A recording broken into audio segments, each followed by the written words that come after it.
In the dead of winter, December 1564, the most powerful man in Russia did something that looked like just absolute unhinged madness. Yeah, completely irrational to anyone watching. Right. I mean, he packs up his most priceless treasures, loads them onto this caravan of horse-drawn sleds, slips out of Moscow into the freezing snow, and completely abandons his throne. Just vanishes. Exactly. And to the casual observer, it really looked like a man breaking under pressure.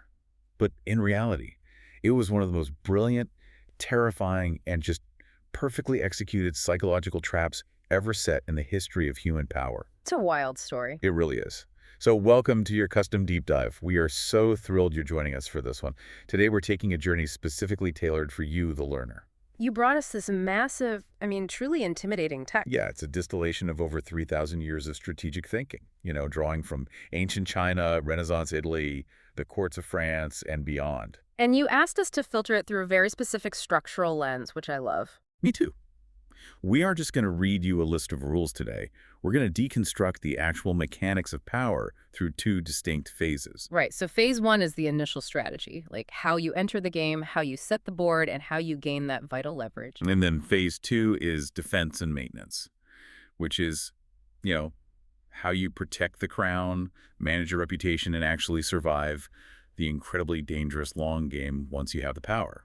But before we unpack that first phase, we really need to establish the ground rules of the universe we're stepping into here. Yeah, setting the stage is crucial. Because the source material you provided, it treats power as an entirely amoral concept. Holy, it's cold. Exactly. It forces you to look at human interaction the way a surgeon looks at an organ on an operating table, with this cold clinical detachment, completely devoid of sentimentality. No room for feelings. Right. It presents human dynamics as this game of appearances, of indirect maneuvers, and above all, supreme emotional control. Which is hard to do. It is. To master these concepts, the text demands that you step back from natural human emotions.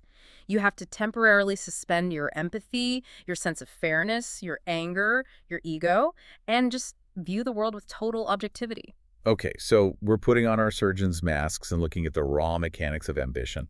Let's start with phase one, the initial strategy. Let's do it. If power is this ruthless, high-stakes game, and the rules are this unforgiving, how do you even step onto the board without immediately getting played by someone who's, been doing it longer? Well, you start by refusing to play by their rhythm. You have to initiate the dynamic on your own terms. Meaning what, exactly? Meaning the most fundamental strategic error people make when they're trying to gain influence is that they act aggressively. They rush forward. They force it. Right, they try to force their agenda. The text argues that the essence of power is keeping the initiative, and you do that by making other people come to you. You use bait if necessary. See, this feels totally counterintuitive to me. Well, we're taught that go-getters are the ones who get things done, right? Yeah. We're taught to take the hill, make the first pitch, be proactive. But the text is saying that forcing your opponent to act on your terms is where the actual control is. It is. Let's look at the underlying neurobiology and physics of that dynamic. When you make others come to you, they are abandoning their own carefully laid plans. They're reacting. Exactly. They are entering your territory, both literally and psychologically. Think about the energy expenditure here. They're burning their caloric and emotional energy to bridge the gap between you while you are just conserving yours. You're just waiting. Right. If you stay perfectly calm while they rush in, you hold all the cards. The text heavily references military strategy here, particularly Sun Tzu. Oh, the art of war. Yeah. He understood that drawing an enemy out of their fortress and into your terrain means they operate in a state of reaction. And reaction is almost always driven by unfiltered emotion. Like anxiety or greed. Usually a volatile mix of both, honestly. When you hold out bait, you trigger their greed. The moment they take that bait, their emotional response completely clouds their rational judgment. Your calmness becomes this impenetrable fortress. That makes perfect sense when I think about a high-stakes corporate negotiation. Oh, definitely. There's this classic piece of unwritten advice in the business world, The person who speaks first, or the person who agrees to fly across the country to the other company's office, immediately gives up a massive fraction of their leverage. They do, because you are physically and mentally entering their space. Right. You're sitting in their chairs, drinking their coffee, reacting to their schedule. You are inherently on the defensive before a single number is even written on a whiteboard. And that defensive posture forces unforced errors. The longer you make someone wait or the further you make them travel, the more they overthink their Or position. they psych themselves out. Exactly. But setting the bait and getting them to come to you is only the opening move. Once they're in your territory, how do you keep them there? Right. How do you dictate their actions without them feeling like they're being coerced? Which brings us right back to the freezing snows of 1564 and Ivan the Terrible. Oh, man. Yes. The text talks about controlling the options, getting others to play with the cards you deal. Giving them choices, but every single option you present ultimately leads to the exact destination you want. You put them on the horns of a dilemma. Let's paint the picture of the geopolitical reality Ivan IV was dealing with. 16th century Russia was a powder keg. Just totally unstable. Ivan was dealing with this deeply entrenched, incredibly arrogant aristocratic class known as the boyars. And they were not fans of his. No, they were constantly plotting against him. They dominated the rural territories, terrorized the peasantry, and basically fractured the country's unity. They were a massive threat to his centralization of power. Now, a lesser, more reactive leader might have just, I don't know, ordered his guards to start executing boyars left and right. But doing that would have instantly sparked a massive bloody civil war. Because the boyars had their own private armies. Precisely the danger. Direct force would have met direct resistance. So Ivan does the unthinkable. He creates a massive, terrifying vacuum. By packing up the Kremlin's treasures and abdicating the throne. Yeah, he retires to a small village down south. He doesn't attack the boyars, he just removes himself from the equation. He leaves Moscow in sheer, unadulterated terror. The mechanics of this are wild. They really are. Because the common people are suddenly terrified. Right.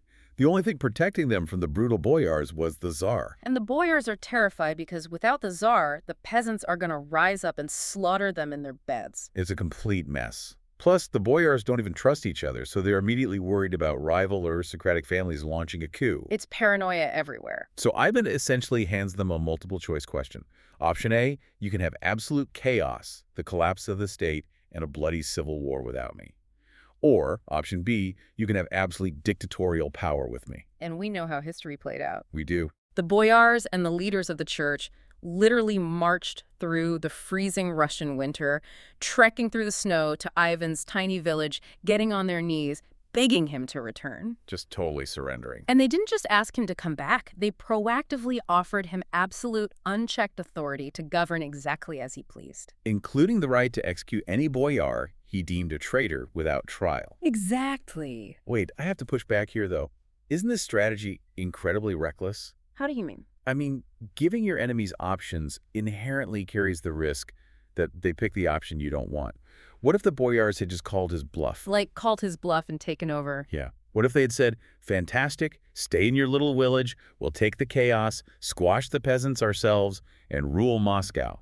He would have just given away his empire. That is the risk, sure, if you miscalculate the psychological breaking point of your opponents. But Ivan's move was a masterstroke because it relied on a very dark, very consistent law of human psychology. People will almost always choose the lesser of two evils to avoid absolute, immediate ruin. Ivan didn't just guess. He knew the boyars were fractured. He knew they couldn't work together. Right. He knew they lacked the unified leadership to govern a panicked, rioting populace. He wasn't giving them a choice between Ivan and a peaceful new aristocratic republic. He was Ivan or being torn limb from limb by a mob tomorrow. Exactly. When you push people to the very edge of the abyss, they will hand you the leash and put it around their own necks just so you'll pull them back from the edge. They chose the cards he dealt because every card in the deck said, Ivan wins. Okay, so you've drawn them in. You've controlled their options, so they actively choose to give you power. But making them choose you, once, in a moment of panic, isn't enough to secure a throne long-term. No, it's a temporary fix. Right. So how do you transition from being an option they chose in a crisis to an absolute permanent necessity? That requires cultivating dependence. To maintain your own independence, you must ensure that others are deeply structurally reliant on you. The source material is very clear on this. Never teach someone enough so they can do without you. Which is funny because we usually equate power with total, rugged independence, like the lone wolf at the top of the mountain. Right, but the text argues that true power involves enmeshing yourself so deeply into the fabric of someone else's success, particularly someone more powerful than you, that they literally cannot function if you are removed.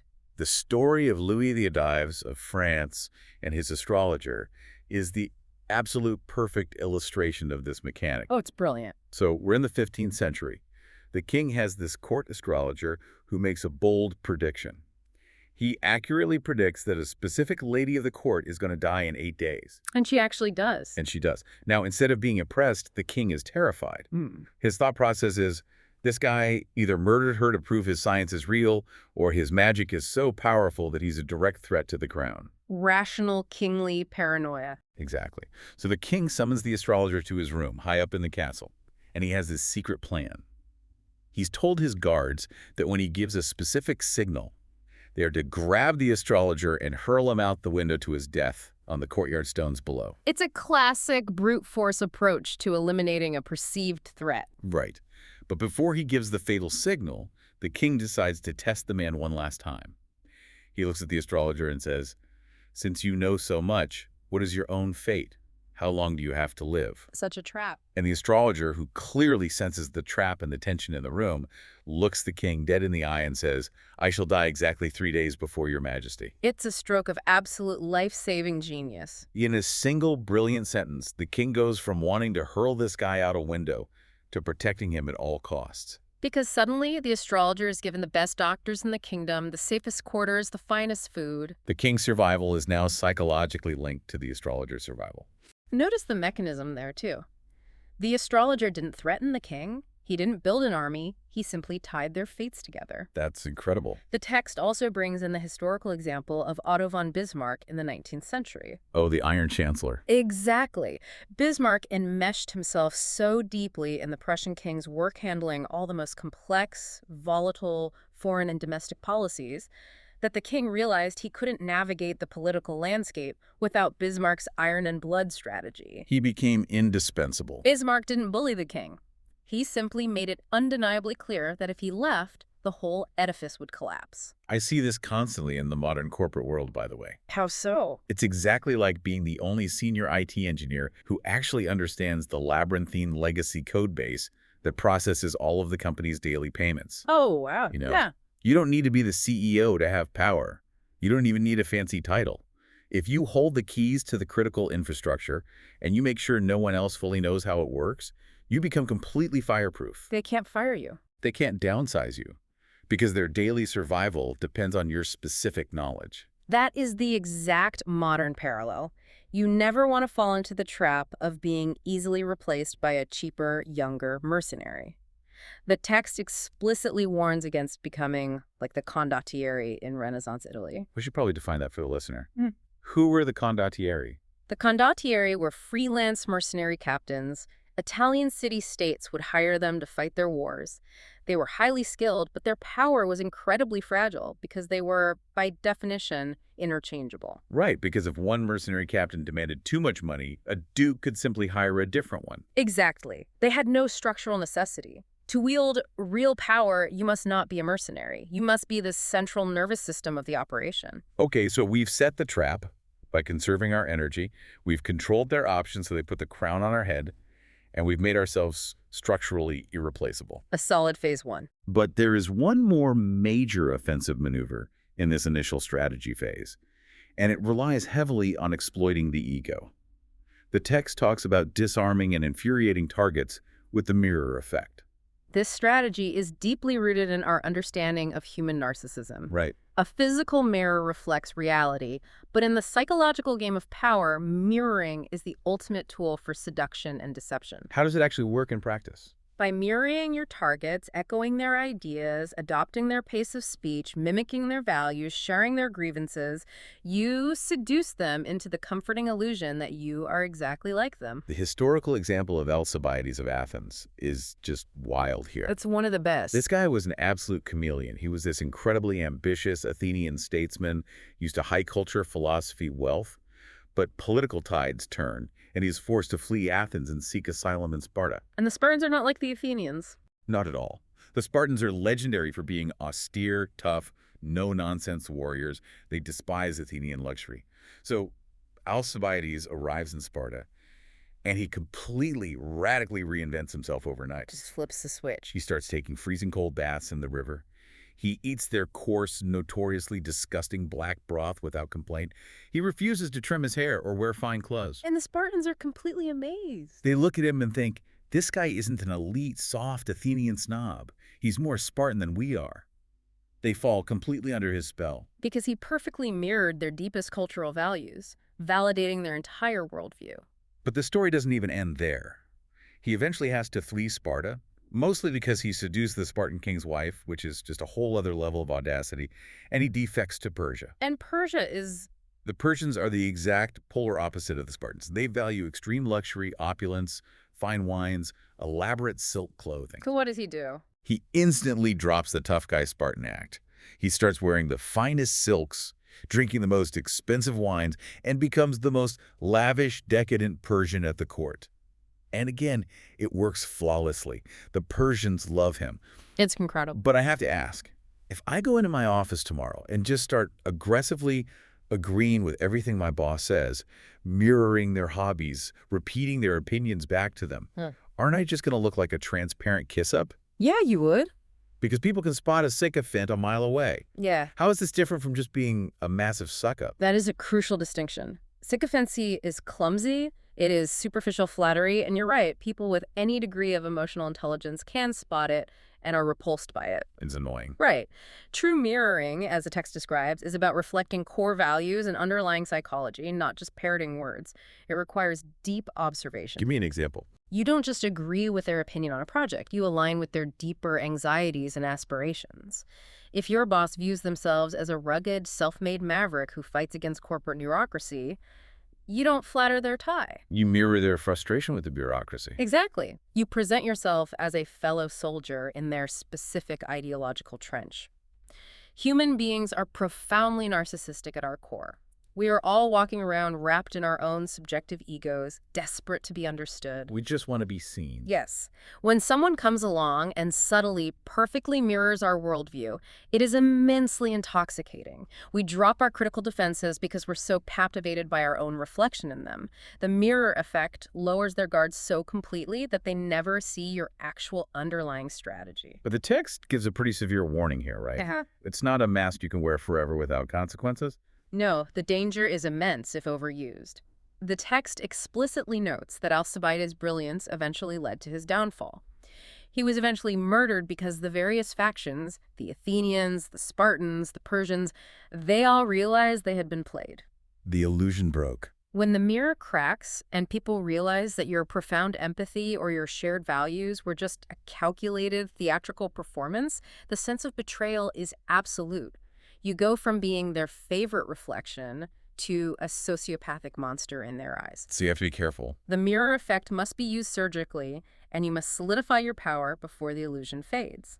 Which provides the perfect bridge to our second phase. Defense and maintenance. Phase 2. Let's say you've done it. You've mirrored the right people, you've trapped them in impossible choices, you've made yourself the irreplaceable linchpin of the organization. You're sitting on the throne, you have won the first phase. Congratulations. Right, but here is where the dynamic completely shifts. Because the aggressive, manipulative skills you use to acquire power are absolutely not the skills you need to maintain it. This is the ultimate trap that ensnares so many ambitious people. Entering the game requires bold, aggressive, sometimes flashy maneuvers. You're on the offense. But defending the crown requires a total paradigm shift. It requires structural restraint, an intense mastery of your own paranoia, and the careful curation of your reputation and physical positioning. And nothing screams defense more loudly than your reputation. The text states, so much depends on reputation guarded with your life.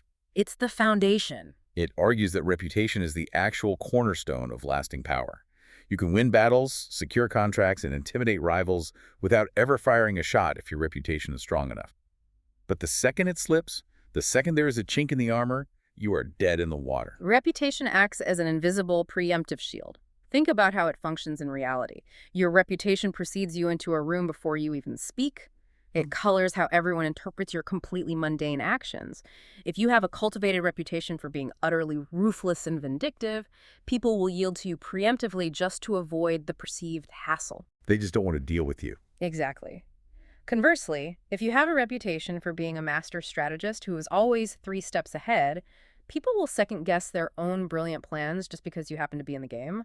They will defeat themselves in their own minds. This brings up what might be my favorite historical anecdote in the entire deep dive.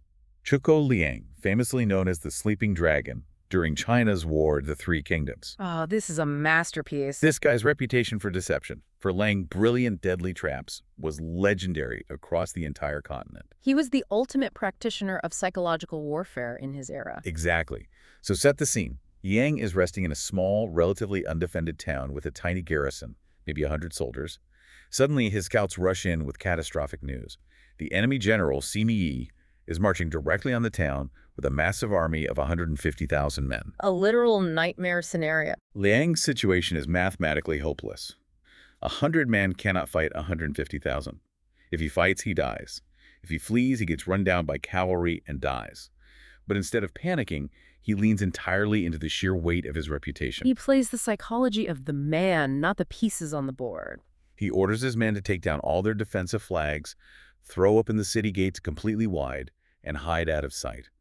Then, Liang puts on a simple Taoist robe, walks up to the most visible exposed part of the city wall, lights some incense, sits down, and just starts calmly playing the lute. Consider the staggering level of nerve required to execute that. Yeah. Your heart must be pounding out of your chest, but you have to force your hands to play delicate music. Sima Yi's massive, overwhelming army arrives at the open gates. Sima Yi rides up to the front, looks at the completely empty, silent city, and looks at Liang chilling on the wall, eyes closed, playing music. And Sima Yi hesitates. He hesitates. He knows Liang. He knows Liang's history. He knows the sleeping dragon is never caught off guard. He knows Liang always have a devastating, deadly trick up his sleeve.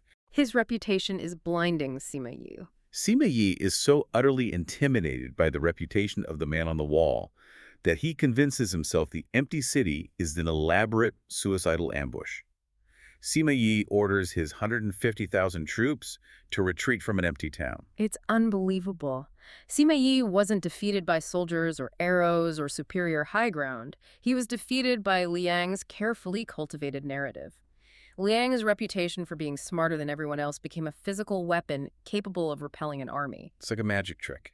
The text emphasizes that you must spend an enormous amount of energy making your reputation unassailable because once established, it does the heavy lifting for you while you conserve your resources. But protecting that reputation and protecting your physical safety once you have power doesn't mean hiding away in a bunker. No, absolutely not. Which feels a bit counterintuitive when you're playing defense. Yeah. If everyone is gunning for you, the natural instinct is to hide.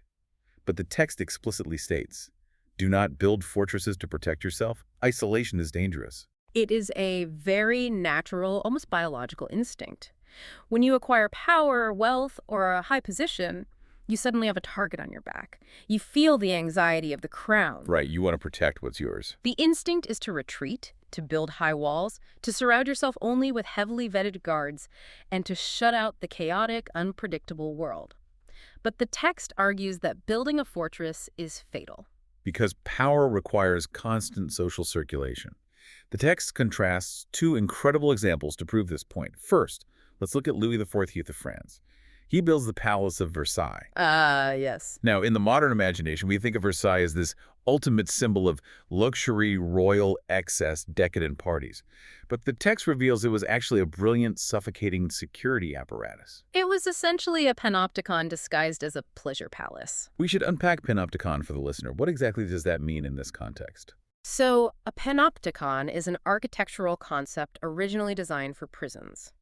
The idea is that the cells are arranged in a circle around a central watchtower. The inmates can never see inside the tower, so they never know exactly when they're being watched, which forces them to behave as if they're being watched at all times. They internalize the surveillance? Exactly. That is perfectly terrifying, and exactly what Louis XIV did with the French nobility. He didn't build Versailles just to throw lavish parties.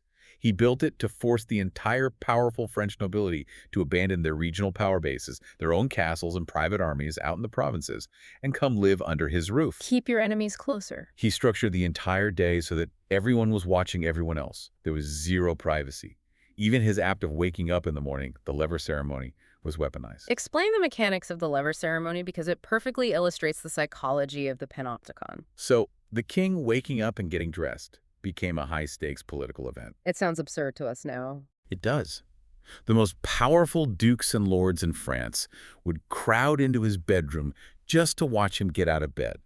And the ultimate honor, the thing these grown men would scheme and plot over, was who got the privilege of holding the king's shirt as he put it on. Incredible. By turning something as mundane as getting dressed into a hyper-competitive status game, he kept the nobles completely distracted. He maintained absolute power, not by locking the dangerous nobles out of his castle, but by locking them in with him. Because then he could monitor every whisper, every shifting alliance, every subtle change in mood. He kept himself at the absolute radiating center of the intelligence network. He knew everything. Whereas isolation does the opposite. Exactly. Conversely, look at the literary example the text brings in to show the opposite approach. Edgar Allan Poe's short story, The Mask of the Red Death. Oh, Prince Prospero. The ultimate cautionary tale of the bunker mentality. A horrific plague, the Red Death, is devastating his kingdom, bleeding his subjects dry. Prince Prospero decides to take his wealthiest, most privileged courtiers, retreat into a heavily fortified, isolated abbey, have the iron doors welded shut from the inside, and throw a perpetual masquerade ball while the world outside dies. He thinks he can just lock the problem out. He believes his physical fortress will save him from the chaos. But the Red Death slips inside anyway, and because they're locked in, there's no escape. The metaphor is profound. By cutting himself off from the outside world, he didn't secure himself. He blinded himself. He lost touch with the reality of his domain. Right.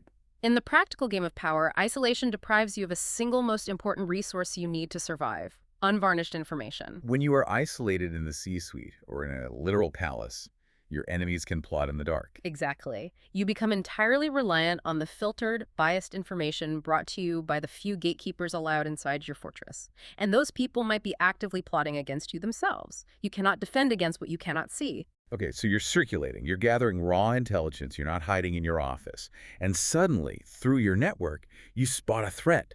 You spot a plot brewing or a faction forming against you.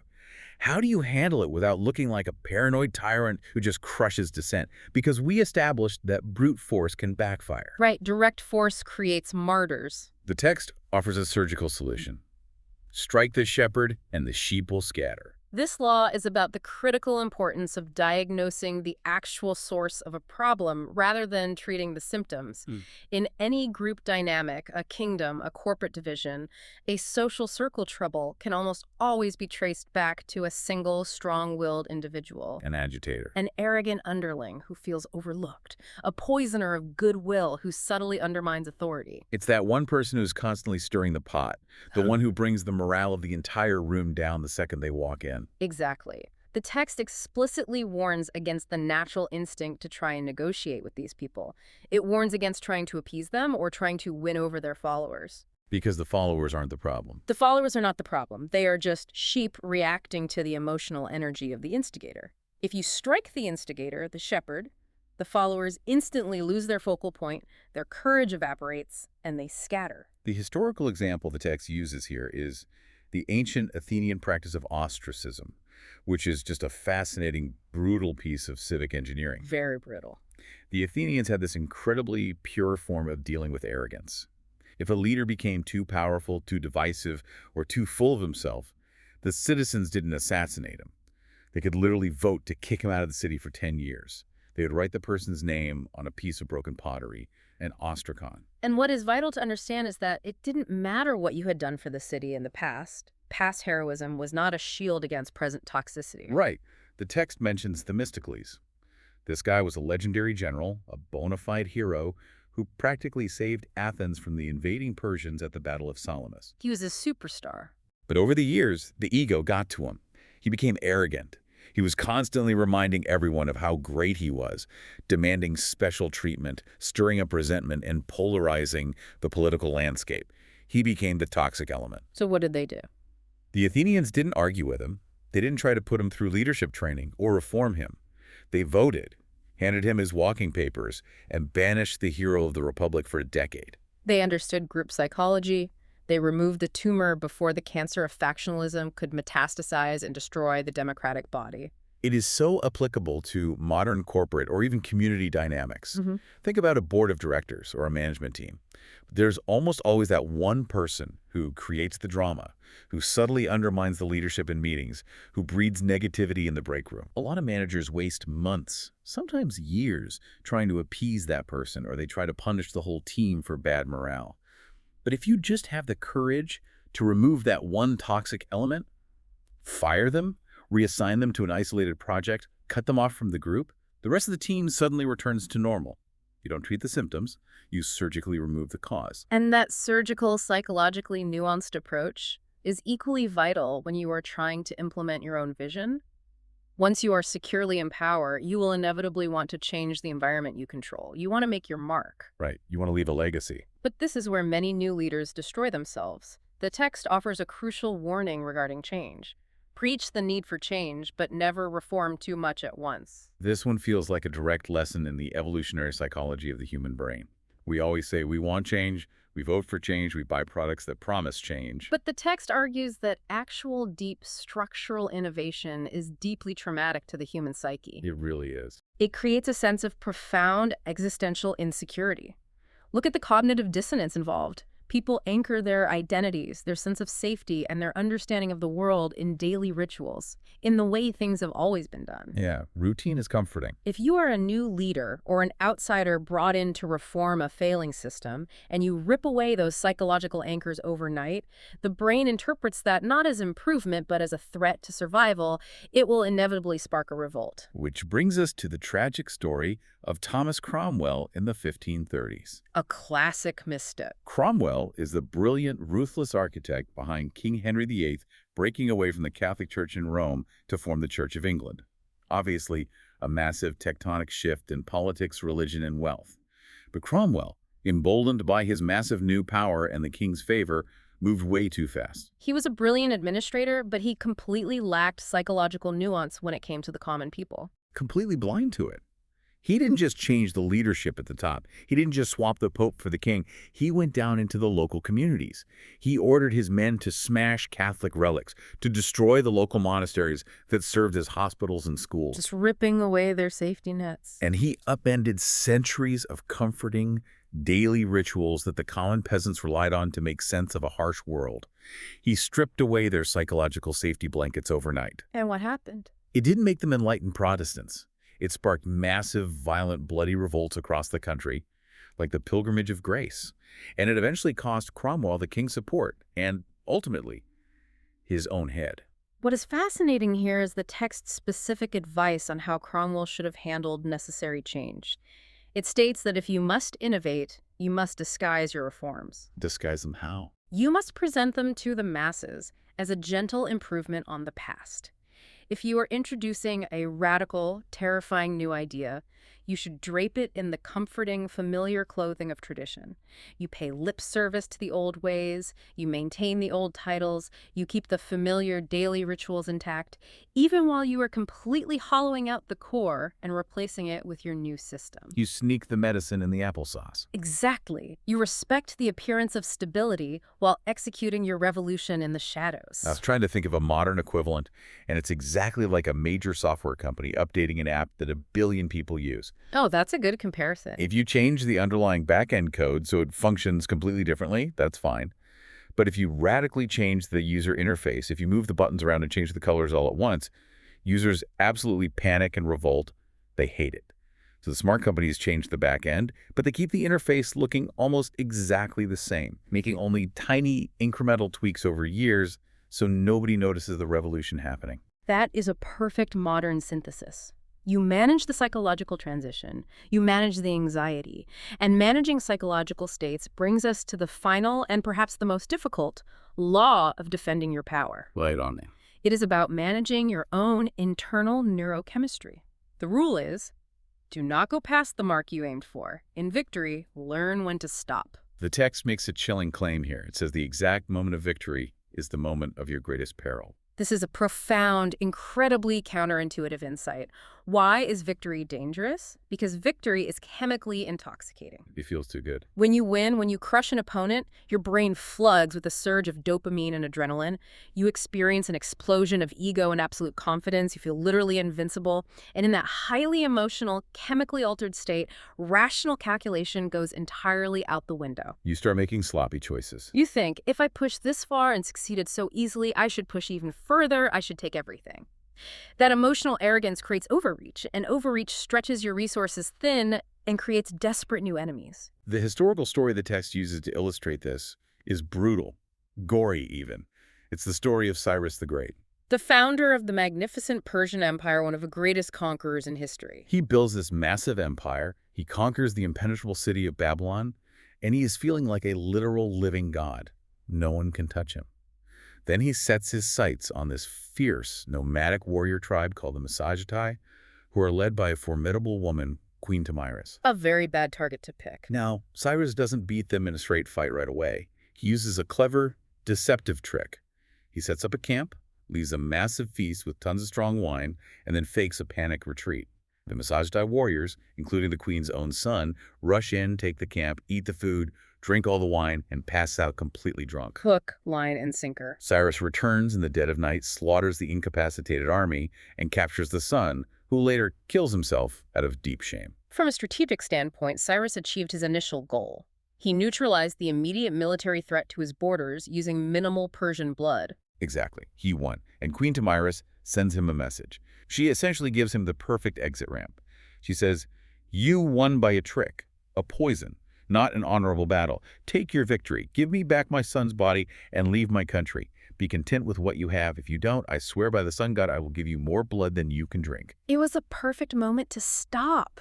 A moment to consolidate his massive gains, lock in the victory, and return home a legend. But he is completely intoxicated by his own success. He is high on dopamine and arrogance. He scoffs at her warning. He genuinely believes he is invincible. He pushes past the mark. He decides to attack her main forces in their own territory. A fatal error. And it is a catastrophic disaster. The queen rallies her troops with sheer, desperate, vengeful fury.